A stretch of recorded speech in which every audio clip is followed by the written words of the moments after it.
ماہ رمضان المبارک۔ حضرات، یہ بابرکت اور باعظمت مہینہ رمضان المبارک اپنے جلوں میں رحمتیں اور مغفرتیں لیے تشریف لاتا ہے۔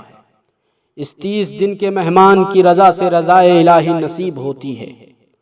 انسان کو ہر وقت رزق دینے والا خالق یہ امتحان لینا چاہتا ہے کہ سارا سال میری نعمتیں کھانے والے آیا صرف 30 دن ان کو میرے لیے چھوڑ بھی سکتے ہیں یا نہیں، چونکہ اس کا تعلق براہ راست اللہ تعالی کی ذات سے ہوتا ہے۔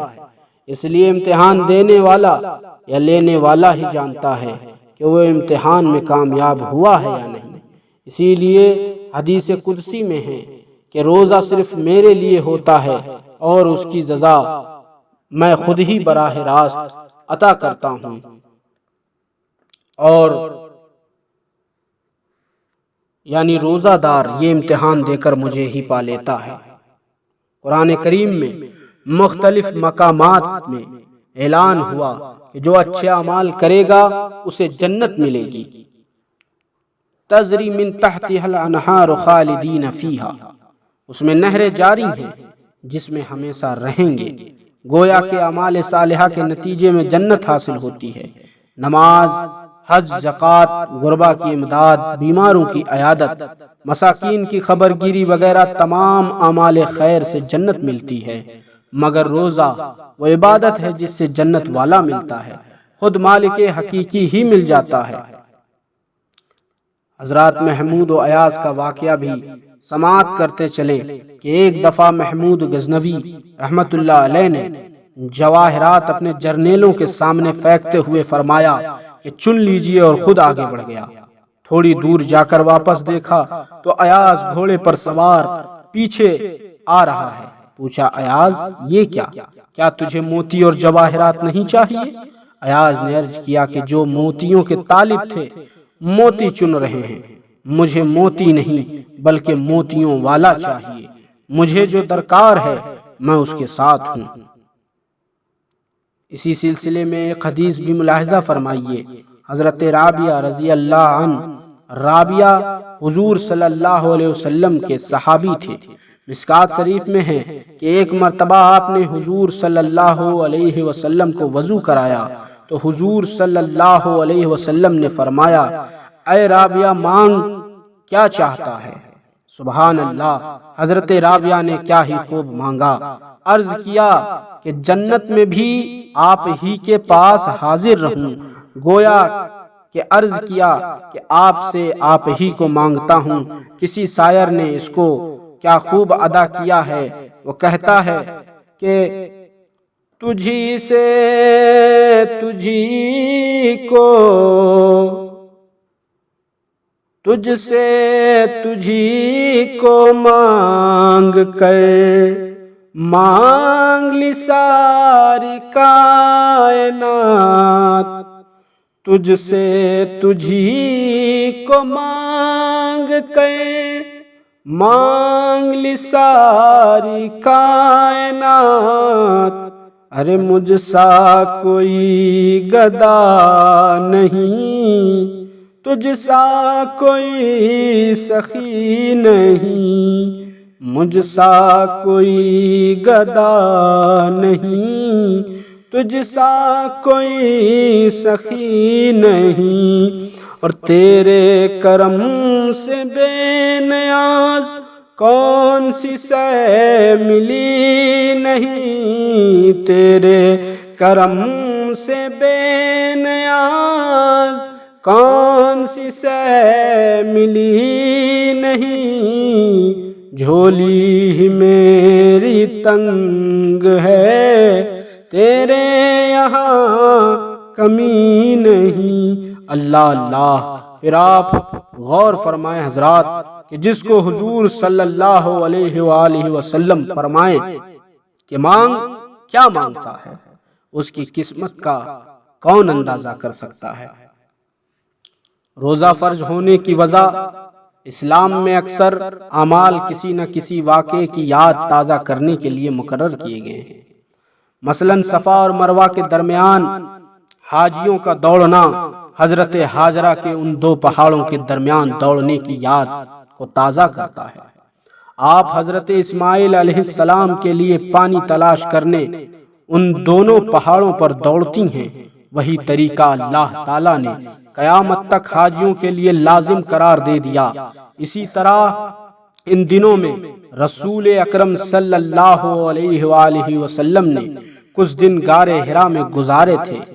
ان دنوں میں آپ دن کو کھانے سے پرہیز کرتے تھے اور رات کو ذکر الہی میں مشغول رہتے تھے، تو اللہ تعالیٰ نے ان دنوں کی یاد تازہ کرنے کے لیے روزے فرض کیے تاکہ اس کے محبوب صلی اللہ علیہ وسلم کی سنت قائم رہے۔ روزہ ہر امت کے لیے فرض تھا، مگر اس کی صورت ہمارے روزوں سے مختلف تھی۔ کتابوں میں آتا ہے کہ حضرت آدم علیہ السلام ہر ماہ کی 13، 14، 15 کو روزہ رکھتے تھے۔ حضرت نوح علیہ السلام ہمیشہ روزہ دار تھے، اور حضرت داؤد علیہ السلام ایک دن چھوڑ کر دوسرے دن روزہ رکھتے تھے، اور حضرت عیسیٰ علیہ السلام ایک دن روزہ رکھتے تھے اور دوسرے دن افطار کرتے تھے۔ ایمان کی پختگی اس وقت پتہ چلتی ہے کہ سخت گرمی ہے، پیاس سے حلق سوکھ رہا ہے، ہونٹ خشک ہیں، مگر وہ پانی موجود ہوتے ہوئے بھی اس کی طرف دیکھتا تک نہیں۔ کھانا موجود ہے، بھوک کی شدت سے حالت دیگر گوں، مگر وہ کھانے کی طرف ہاتھ تک نہیں بڑھاتا۔ آپ اندازہ فرمائیے کہ اس شخص کا خدا پر کتنا پختہ ایمان ہے، کتنا زبردست یقین ہے۔ وہ جانتا ہے کہ اس کی حرکت ساری دنیا سے چھپ سکتی ہے، مگر اللہ تعالی سے پوشیدہ نہیں رہ سکتی۔ اس کا اللہ پر یہ یقین روزے کا عملی نتیجہ ہے، کیونکہ دوسری عبادتیں کسی نہ کسی ظاہری حرکت سے ادا کی جاتی ہیں، مگر روزے کا تعلق باطن سے ہے، اور اس کا حال اللہ اور اس کے بندے کے سوا کوئی نہیں جانتا۔ محترم حضرات، لیلۃ القدر رمضان المبارک میں ایک ایسی عظمت والی رات ہے جس کی تعریف میں اللہ تعالیٰ نے قرآن کریم کی پوری سورت نازل فرمائی۔ اسی رات میں قرآن کریم لوح محفوظ سے بیت المعمور پر اتارا گیا۔ اللہ تعالیٰ کا ارشاد ہے، اِنَّا أَنزَلْنَاهُ فِي لَيْلَةِ الْقَدْرِ وَمَا أَدْرَاكَ لَيْلَةُ الْقَدْرِ لَيْلَةُ الْقَدْرِ خَيْرٌ مِّنْ أَلْفِ شَهْرٍ تنزل الملائکۃ والروح فیہا بإذن ربہم من کل امر سلام ہی حتی مطلع الفجر۔ بے شک ہم نے اسے لیلۃ القدر میں اتارا، اور تم نے کیا جانا؟ کیا ہے لیلۃ القدر؟ لیلۃ القدر 1000 مہینوں سے بہتر ہے۔ اس میں فرشتے اور جبرائیل اترتے ہیں اپنے رب کے حکم سے ہر کام کے لیے۔ وہ سلامتی ہے صبح چمکنے تک۔ قرآن کریم کی صورت میں اللہ تعالی نے فرمایا ہے کہ ہم نے قرآن کریم کو ایک رات میں اتارا ہے، اور دوسری جگہ ارشاد ہوتا ہے، شہر رمضان الذی انزل فیہ القرآن، کہ ہم نے اسے رمضان کے مہینے میں اتارا ہے۔ واقعات اور تاریخ یہ بتاتی ہے کہ جبرائیل علیہ السلام 23 سال کی مدت میں لاتے رہے۔ اس میں تطبیق یوں ہو سکتی ہے کہ لیلۃ القدر جو رمضان المبارک میں ہے، اللہ تعالیٰ نے قرآن کریم کو لوح محفوظ سے بیت المعمور آسمان دنیا پر ایک جگہ ہے میں اتارا، اور وہاں سے پھر حضرت جبرائیل علیہ السلام حضور نبی کریم صلی اللہ علیہ وسلم کی خدمت میں 23 سال تک لاتے رہے۔ اس سلسلے میں قرآن کریم میں بہت سارے واقعات آپ کو ملیں گے، لہذا چونکہ قرآن کریم اسی ماہ میں اتارا گیا، اسی لیے زیادہ مناسب یہی ہے کہ اس بابرکت مہینے میں قرآن کریم کی تلاوت کثرت سے کی جائے۔ تلاوت کلام الہی سے قلب کو سکون حاصل ہوتا ہے اور روح کو تسلی نصیب ہوتی ہے۔ قرآن کریم کا ارشاد ہے کہ الا بذکر اللہ تطمئن القلوب، دلوں کو اطمینان اللہ تعالیٰ کے ذکر سے ہوتا ہے۔ دنیا کی دولت و ثروت و مکانات، بلڈنگیں، غرض کے دنیا کی ہر چیز سے پریشانی اور بے اطمینانی بڑھتی ہی چلی جاتی ہے، صرف ایک اللہ تعالی کا ہی ذکر ہے جس سے دل مطمئن ہوتے ہیں، اور پھر قرآن کریم میں ایک ایسی کتاب ہے کہ جس کو جتنی مرتبہ پڑھتے جائیں لذت اور شوق تلاوت زیادہ ہی ہوتا چلا جائے گا۔ دنیا کے کسی کتاب کو آپ 2-4 مرتبہ پڑھ لیں پھر اسے ہاتھ لگانے کو جی نہیں چاہتا۔ قرآن کریم ہی کا اعزاز ہے کہ ایک ہی آیت کو بار بار سننے اور پڑھنے پر بھی جی نہیں اکتاتا۔ رمضان المبارک میں عموماً مسلمان نماز تراویح میں ختم قرآن کریم کر لیتے ہیں، بلکہ ایسے بھی حفاظ ہیں جو صرف ایک رکعت میں ہی ختم کر لیتے ہیں۔ حضرت امام ابو حنیفہ رحمۃ اللہ علیہ ہر روز 2 قرآن کریم ختم فرمایا کرتے تھے۔ حضور نبی کریم صلی اللہ علیہ وسلم نے فرمایا ہے کہ اس کتاب کا ایک حرف تلاوت کرنے پر 10 نیکیاں ملتی ہیں اور 10 گناہ معاف کیے جاتے ہیں۔ جس جگہ تلاوت کی جائے وہاں پر پروردگار عالم کی رحمت کی بارشیں نازل ہوتی ہیں۔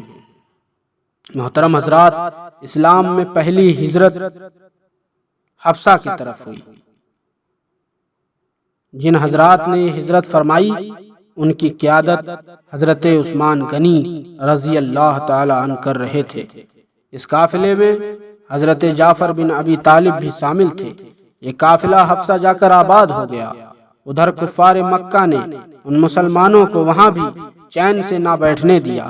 ایک وفد شاہ نجاشی کے دربار میں بھیجا کہ چند مسلمان تمہارے ملک میں آ گئے ہیں جو ملک میں فساد و بدامنی پیدا کریں گے، بہتر ہے کہ آپ ان کو ملک سے نکال دیں۔ اس وفد کی باتیں سن کر شاہ حبشہ نے مسلمانوں کو اپنے دربار میں بلایا اور حقیقت حال دریافت کی۔ حضرت جعفر طیار نے شاہ نجاشی کے دربار میں جو تقریریں فرمائی اسے آپ بھی سماعت فرمائیے۔ حضرات، اس تقریر کو سیرت ابن حسام سے لیا گیا ہے۔ حضرت جعفر نے کہا کہ اے بادشاہ، ہم جہالت میں مبتلا تھے، بتوں کو پوجتے تھے، نجاست میں آلودہ تھے، مردار کھاتے تھے، بیہودہ باتیں کرتے تھے۔ ہم میں انسانیت اور سچی مہمانداری کا نشان تک نہ تھا۔ ایسی حالت میں خدا نے ہم میں سے ایک بزرگ کو مبعوث کیا جس کے حسب و نسب، سچائی، دیانتداری، تقوی، پاکیزگی سے ہم خوب واقف تھے۔ اس نے ہم کو توحید کی دعوت دی اور سمجھایا کہ اس اکیلے خدا کے ساتھ کسی کو شریک نہ بنائیں۔ اس نے ہمیں پتھروں کی پوجا سے روکا۔ اس نے فرمایا کہ ہم سچ بولا کریں، وعدہ پورا کریں، گناہوں سے دور رہیں، برائیوں سے دور رہیں۔ اس نے حکم دیا کہ ہم نماز پڑھا کریں، صدقہ دیا کریں اور روزہ رکھا کریں۔ ہماری قوم ہم پر ان باتوں کی وجہ سے بگڑ بیٹھی ہے۔ ان سے جہاں تک ہو سکا ہمیں ستایا تاکہ خدا کی عبادت چھوڑ دیں اور لکڑی اور پتھر کی مورتیوں کی پوجا شروع کر دیں۔ ہم نے ان کے ہاتھوں بہت تکلیف اور ظلم اٹھائے اور جب مجبور ہو گئے آپ کے ملک میں پناہ لینے آ گئے۔ شاہ نجاشی نے یہ تقریر سن کر کہا کہ مجھے وہ کتاب سنائیے جو تمہارے رسول پر اتری ہے۔ حضرت جعفر طیار نے بھرے دربار میں سورہ مریم سنانا شروع کر دی۔ ابھی چند ہی آیات پڑھی ہوں گی کہ بادشاہ رونے لگا۔ شدت گریہ سے اس کی داڑھی آنسوؤں سے تر ہو گئی۔ کہنے لگا یہ تو وہی رسول ہے جن کی خبر یسوع مسیح نے دی تھی۔ اللہ کا شکر ہے کہ مجھے یہ زمانہ نصیب ہوا۔ حضور، میں آپ کے رسول برحق پر ایمان لاتا ہوں۔ حضرات، حضرت عمر فاروق رضی اللہ عنہ کے ایمان لانے کا واقعہ بھی بڑا عجیب ہے۔ اسی سلسلے میں یہ واقعہ بھی آپ سماعت فرماتے جائیں کہ جب مسلمان حبشہ کی طرف ہجرت کر گئے تو عمر فاروق نے سوچا کیوں نہ محمد کو قتل کر ڈالوں، ہر روز کا شور شرابہ ختم ہو جائے، نہ رہے بانس نہ باجے بانسری، نعوذ باللہ من ذالک۔ اس برے اور غلط ارادے کو لے کر تلوار زہر میں بجھانے جا رہا تھا کہ راستے میں نعیم بن عبداللہ ملے۔ پوچھا عمر کہاں جا رہے ہو؟ تمہاری آنکھوں میں خون اترا ہوا ہے۔ عمر نے کہا محمد کا قصہ تمام کرنے جا رہا ہوں۔ نعیم نے کہا پہلے اپنے گھر کی خبر لو، تمہاری بہن اور بہنوئی تو اس پر ایمان لے آئے ہیں۔ عمر سخت غصے میں اپنی بہن کے گھر گئے۔ اس وقت حضرت خباب ہاتھ میں قرآن کریم لیے پڑھ رہے تھے۔ عمر کو آتا دیکھ کر حضرت خباب چھپ گئے اور بہن نے بھی قرآن مجید کو چھپا دیے۔ عمر نے آتے ہی کہا یہ کیا ہو رہا ہے؟ بہن نے کہا کچھ نہیں۔ عمر نے کہا مجھے معلوم ہو چکا ہے کہ تم دونوں محمد کا دین قبول کر چکے ہو۔ یہ کہہ کر بہنوئی اور بہن کو بے تحاشا مارنا شروع کر دیا۔ ادھر سید عالم صلی اللہ علیہ وسلم کے مقدس ہاتھ بارگاہ خداوندی میں اٹھے اور آپ دعا فرما رہے تھے، یا اللہ دونوں میں سے عمر مسلمان کر دے۔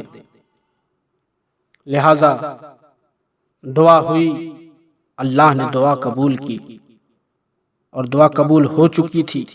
عمر نے بہن کو روتی دیکھ کر کہا اچھا لاؤ تو میں بھی وہ کلام دیکھوں جو تمہارے نبی پر اترا ہے۔ بہن نے کہا ہمیں خطرہ ہے کہ تو اس کی بے ادبی کرے گا۔ کہا مجھے اپنے بتوں کی قسم ہے، پڑھ کر واپس کر دوں گا۔ بہن نے کہا اس کو پاک ہاتھ ہی چھو سکتے ہیں۔ یہ باتیں سن کر حضرت خباب بھی سامنے آئے اور کہنے لگے الحمدللہ، اللہ تعالیٰ نے عمر کے سینے میں اسلام کی محبت ڈال دی ہے۔ عمر نے غسل کیا اور پھر قرآن کریم کو پڑھے تو بے اختیار آنکھوں سے آنسو بہہ نکلے۔ پکار اٹھے بہن چل، مجھے بارگاہ محمدی میں لے چل۔ عمر حضور نبی کریم صلی اللہ علیہ وسلم کی بارگاہ میں حاضر ہوئے۔ ایک صحابی نے دوڑ کر حضور صلی اللہ علیہ وسلم کی بارگاہ میں عرض کیا یا رسول اللہ، عمر جو ہے وہ تلوار لیے آ رہا ہے۔ تو حضرت حمزہ بن عبد المطلب نے کہا آنے دو، اگر کسی برے ارادے سے آیا ہے تو اس کی تلوار سے اس کی گردن اڑا دی جائے گی۔ عمر حاضر ہوئے۔ حضور صلی اللہ علیہ وسلم نے فرمایا عمر کیسے آیا ہو؟ عرض کیا خدا اور اس کے رسول پر ایمان لانے۔ صحابہ نے نعرہ تکبیر بلند کیا اور عمر ایمان لے آئے۔ نگاہ نبی میں وہ تاثیر دیکھی، بدلتی ہزاروں کی تقدیر دیکھی۔ پھر عمر کو وہی توحیدی نشہ پلایا گیا جسے دنیا کے کوئی ترشی نہ اتار سکی۔ کسی شاعر نے کیا خوب کہا ہے کہ طیبہ سے منگائی جاتی ہے، سینوں میں چھپائی جاتی ہے، توحید کی میں ساغر سے نہیں آنکھوں سے پلائی جاتی ہے۔ جس طرف چشم محمد کے اشارے ہو گئے، جس طرف چشم محمد کے اشارے ہو گئے، جتنے ذرے سامنے آئے ستارے ہو گئے، جتنے ذرے سامنے آئے ستارے ہو گئے۔ یہ اسی توحیدی نشہ کا نتیجہ تھا کہ شدت گرمی ہے۔ رمضان المبارک کی 17 تاریخ، طویل دن اور منہ میں روزہ، تعداد میں کم، دشمن 3 گنا زیادہ، مگر ہر طرف سے آوازیں آ رہی ہیں۔ بدر میں، یہ بدر کا واقعہ بیان کر رہا ہوں، ہر طرف سے آوازیں آ رہی ہیں کہ غلامان محمد جان دینے سے نہیں ڈرتے، یہ سر کٹ جائے یا رہ جائے کچھ پرواہ نہیں کرتے۔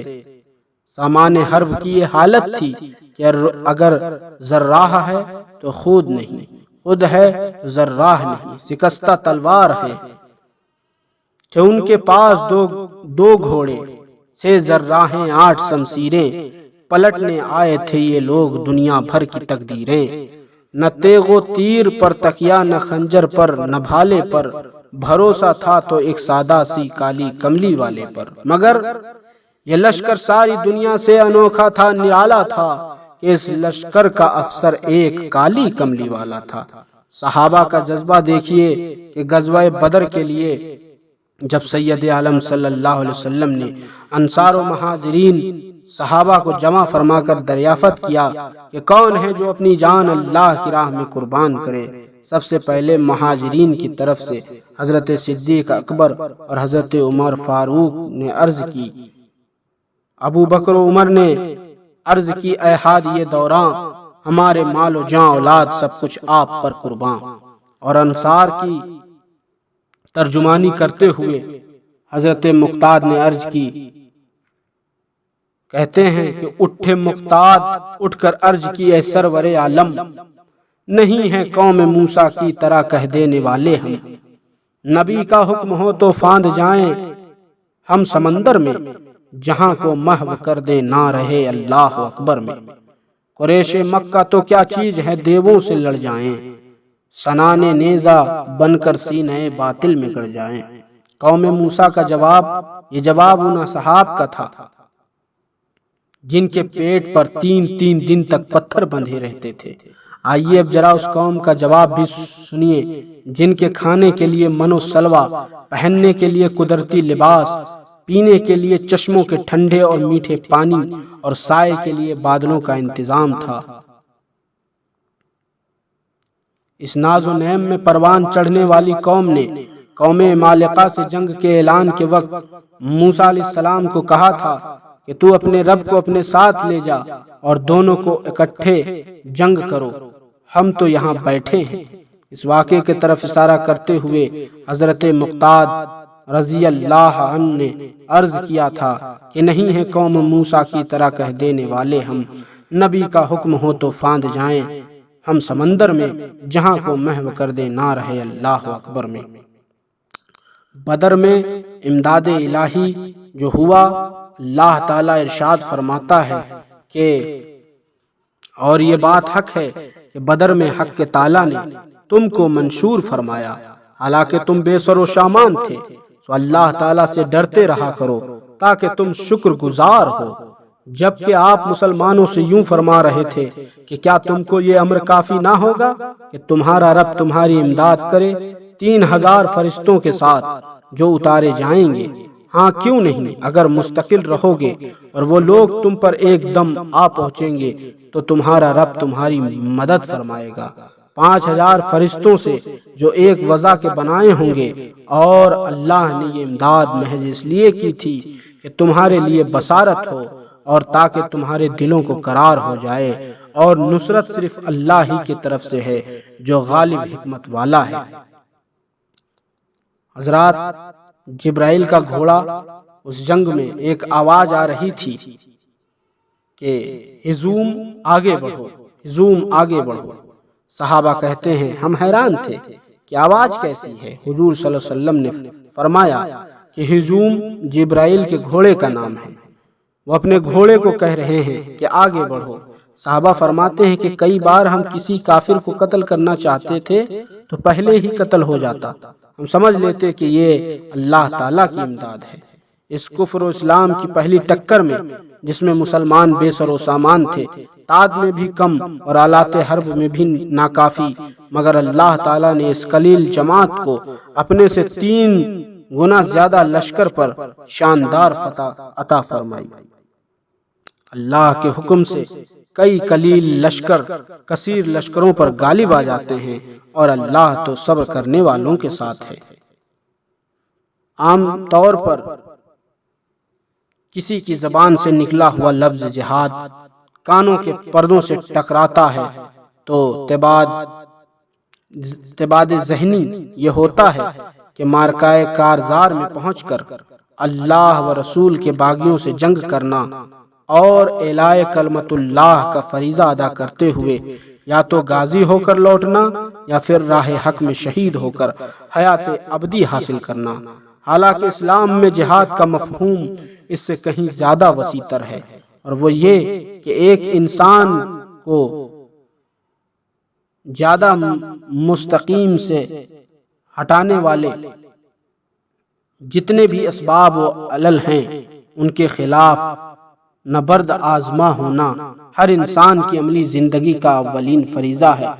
مثلا نفس امارہ کی شرقوبی، غلط حرص و ہوس کی پامالی، لغو خواہشات پر کنٹرول، بغض و عناد کے خلاف جائز اور مناسب اقدام، ظلم و جور کی طاغوتی تو اور قوتوں کو کچلنا، تشدد و بربریت کے خلاف آواز بلند کرنا، فرعونی طاقتوں کو دبانے کے لیے ابتلاء و آزمائش کے لیے اپنے آپ کو آمادہ کرنا، بالخصوص اپنے عزائم کو امر بالمعروف اور نہی عن المنکر کے راستے کی جانب موڑ دینا، اور اس راہ میں بلا خوف بے لوث جد و جہد کرنا وغیرہ وغیرہ بھی جہاد کا اطلاق ہوگا۔ روزہ بھی اسی سلسلے کی ایک کڑی ہے۔ روزہ بھی اسی سلسلے کی ایک کڑی ہے۔ روزہ بندہ اور خدا کے درمیان ایک ایسے تعلق کا نام ہے جو عبادات میں ایک امتیازی مقام کا حامل ہے، اور تزکیہ نفس کے ذریعے مذکورہ اکثر و بیشتر جہادوں کا ذریعہ بننے کا اس کو جو صرف حاصل ہے وہ کسی دوسری عبادت کو حاصل نہیں ہے۔ خصوصیت کے ساتھ عمل کا وہ اخلاص جو ہر عمل اور عبادت کی روح ہے، وہ بھی اس کی شان امتیازی ہے۔ مثلا نماز با جماعت ہے تو وہ دوسروں کے ساتھ ہوتی ہے، حج ہوتا ہے تو وہ عامۃ المسلمین کے جمع غفیر میں ہوتا ہے، حتیٰ کہ معرکہ کارزار والا جہاد ہے تو وہ بھی دو گروہوں کے درمیان ہوتا ہے، اس میں ریا اور دکھاوے کا امکان بھی ہوتا ہے، مگر روزہ ہی ایک ایسی عبادت ہے جو صرف اور صرف بندہ اور خدا کے درمیان ہے۔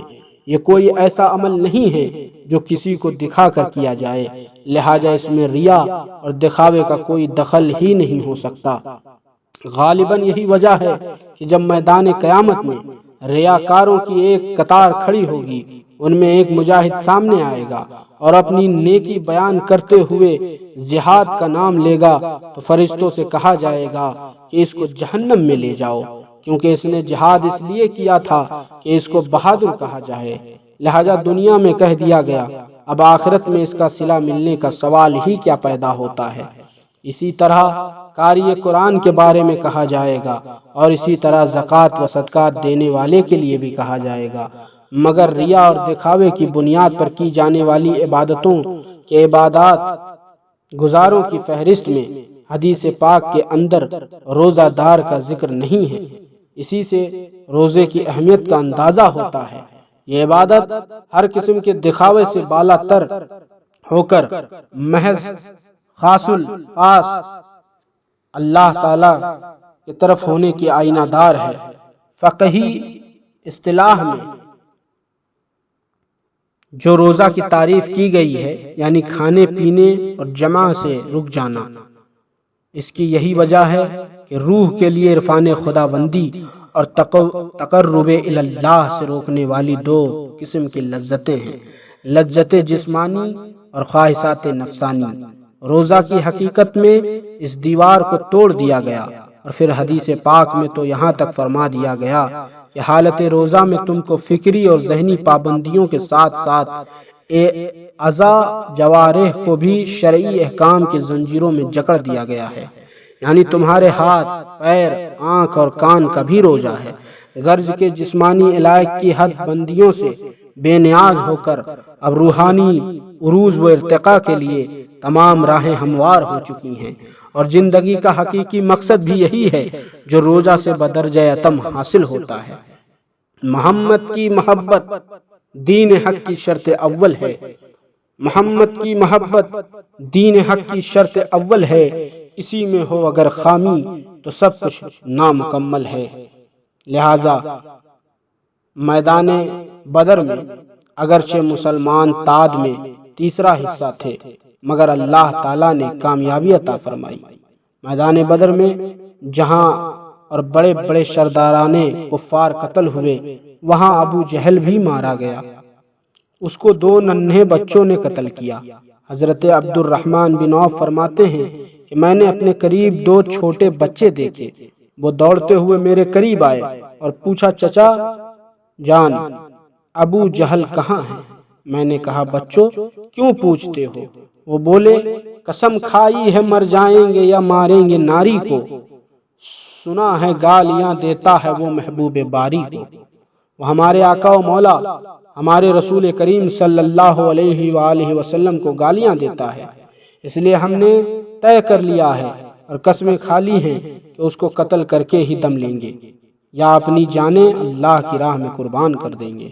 حضرت عبد الرحمن فرماتے ہیں میں نے کہا بچوں تم اس تک نہیں پہنچ سکتے اس لیے کہ حفاظت کر رہا ہے گرد اس کے فوج کا دستہ۔ بچے بولے یہ دستہ کب تلک روکے گا اسرائیل کا رستہ؟ آپ نے فرمایا کہ میں نے اشارہ کیا کہ بچوں وہ دیکھو سیاہ گھوڑے پر بیٹھا ہے۔ حضرت عبد الرحمن فرماتے ہیں میں نے انگلی کا اشارہ کیا، میری نگاہ وہاں پہنچی تو دونوں بچے وہاں موجود تھے۔ انہوں نے جاتے ہی اپنی ننھی تلواروں سے ابو جہل کے گھوڑے کی ٹانگیں کاٹ دیں۔ ابو جہل گر پڑا۔ سب سے پہلی تلوار جو اس کے سر پر سائقہ بن کر چمکی ان دونوں بچوں کی تھی۔ تھوڑی دیر بعد ایک لڑکا لڑتے لڑتے شہید ہو گیا۔ دوسرے کے بازوؤں پر ایک کافر نے تلوار مار دی، اس کا بازو کٹ کر لٹک گیا۔ اس نے تلوار دوسرے ہاتھ میں لے لی اور چلاتا رہا۔ اللہ اللہ کیا جذبہ تھا!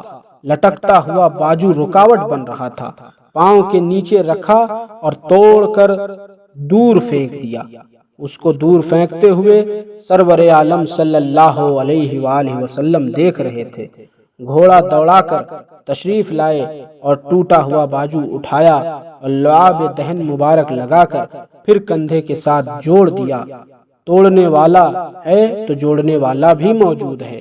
تھوڑی دیر بعد اس نے اپنی جان جانے آفرین کے سپرد کر دی۔ انا للہ و انا الیہ راجعون۔ رحمت عالم صلی اللہ علیہ وسلم جو کافر گرفتار ہوئے وہ حضور کی بارگاہ میں پیش کیے گئے۔ جو کافر گرفتار ہوئے وہ حضور کی بارگاہ میں پیش کیے گئے۔ حضور نے صحابہ سے مشورہ فرمایا۔ کسی کی رائے یہ تھی کہ انہیں قتل کر دیا جائے۔ ایک آواز آئی جو جس کا رشتہ دار ہو وہی قتل کرے۔ سید عالم صلی اللہ علیہ وآلہ وسلم نے قتل والی تجویز کو قبول فرمایا۔ قتل والی تجویز کو قبول نہیں فرمایا۔ رحمت للعالمین صلی اللہ علیہ وآلہ وسلم نے فرمایا یہ تجویز زیادہ اچھی ہے کہ فدیہ لے کر انہیں رہا کر دیا جائے۔ فدیہ لے کر انہیں رہا کر دیا جائے۔ چنانچہ کافر فدیہ دے کر رہا ہو رہے تھے۔ ان گرفتار شدگاران میں حضور صلی اللہ علیہ وسلم کے چچا عباس بھی تھے۔ حضرت عباس کا ایمان لانا بھی بہت ہی دلچسپ واقعہ ہے۔ آپ نے آتے وقت اپنی بیوی کو اندر بلا کر کہا کہ یہ اشرفیوں کی ایک تھیلی ہے، اسے سنبھال کر رکھنا، کسی کو خبر نہ ہو، یہ رات کسی پر ظاہر نہ کرنا۔ اگر میں سلامت واپس آ گیا تو ٹھیک ہے، ورنہ اتنی اشرفیاں فلاں کو اور اتنی فلاں کو دے دینا۔ جب عباس بارگاہ رسالت میں حاضر ہوئے تو حضور نے فرمایا فدیہ دو اور رہا ہو جاؤ۔ عباس نے کہا میں غریب آدمی ہوں، میرے پاس کوئی رقم نہیں۔ دوبارہ حضور نے فرمایا کہ فدیہ دو اور رہائی حاصل کرو۔ عباس بولے میں نے کہہ دیا ہے کہ میرے پاس کوئی پیسہ نہیں ہے۔ تیسری مرتبہ آپ نے فرمایا اچھا ایسا کرو ہم تمہیں رہا کر دیتے ہیں اور مکہ جا کر بھیج دینا۔ عباس نے کہا وہاں بھی میرے پاس کوئی رقم نہیں ہے۔ جب تین بار یوں ہی کہا تو سرور عالم صلی اللہ علیہ وآلہ وسلم نے فرمایا آتے وقت جو اشرفیاں اپنی بیوی کو دے کر آئے تھے وہ بھی نہیں ہیں۔ یہ سن کر حضرت عباس پر ریشہ ہوا طاری کہ پیغمبر تو رکھتا ہے دلوں کی بھی خبرداری۔ عباس نے کہا یہ راز تو میری بیوی اور میرے سوا کوئی نہیں جانتا۔ جو غیب کی باتیں جانے اور مدینے بیٹھ کر مکے کے حالات کا علم رکھتا ہو وہ جھوٹا نہیں ہو سکتا۔ میں بھی پڑھتا ہوں اشہد ان لا الہ الا اللہ واشہد ان محمدن عبدہ ورسولہ۔ عباس حضور صلی اللہ علیہ وسلم کا علم غیب دیکھ کر ایمان لائے۔ آپ اندازہ فرمائیں کہ کوئی علم غیب دیکھ کر ایمان لاتا ہے اور کچھ وہ ہیں جو ایمان کا دعویٰ کر کے بھی حضور کے علم غیب کا انکار کر دیتے ہیں۔ لہذا حضرات روزہ کے 3 قسمیں ہیں، ایک عوام کا روزہ، دوسرا خاص کا روزہ اور تیسرا اخص کا روزہ۔ عوام کا روزہ یہ ہے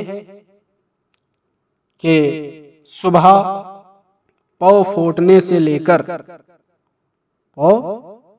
سے لے کر سورج کے غروب ہونے تک کھانے پینے اور بیوی کے قربت سے پرہیز کرے۔ اور خاص کا روزہ یہ ہے کہ تمام دن یاد الہی میں ان کی زبان مشغول رہے۔ اور خاص الخاص کا روزہ یہ ہے کہ روزے کی حالت میں دل میں بھی غیر خدا کا خیال نہ آئے۔ حضور صلی اللہ علیہ وآلہ وسلم نے فرمایا ہے کہ روزہ دار کو 2 خوشیاں حاصل ہوتی ہیں، ایک اپنے رب سے ملاقات کے وقت، دوسری خوشی افطار کے وقت۔ بہقی میں ہے کہ حضور نبی کریم صلی اللہ علیہ وسلم فرماتے ہیں کہ یہ رمضان کا مہینہ وہ عظمت والا مہینہ ہے جس کی ابتدا میں رحمت، درمیان میں مغفرت اور آخرت میں دوزخ سے نجات ہے۔ بخاری، مسلم، ترمذی اور ابن ماجہ میں ہے کہ نبی کریم صلی اللہ علیہ وسلم نے فرمایا کہ جو شخص بغیر کسی عذر شرعی کے رمضان کا ایک روزہ بھی ترک کرے گا تو ساری عمر کا روزہ رکھنا اس کا معاوضہ نہیں بن سکتا۔ روزہ رکھتے وقت یہ الفاظ کہیں، بے صوم غد نویت من شہر رمضان، اور افطاری کے وقت یہ دعا پڑھیں، اللہم انی لکا صمت و بکا امنت و علیک توکلت و علی رزقک افطرت فاغفر لی ما قدمت و ما اخرت۔ بہقی اور طبرانی نے حضرت سیدنا ابن عباس رضی اللہ عنہ سے روایت کی ہے کہ نبی کریم صلی اللہ علیہ وآلہ وسلم رمضان المبارک میں 20 رکعت پڑھتے تھے۔ شعیب بن یزید سے روایت ہے کہ حضرت عمر رضی اللہ عنہ کے زمانے میں لوگ 20 تراویح کے ساتھ قیام کرتے تھے۔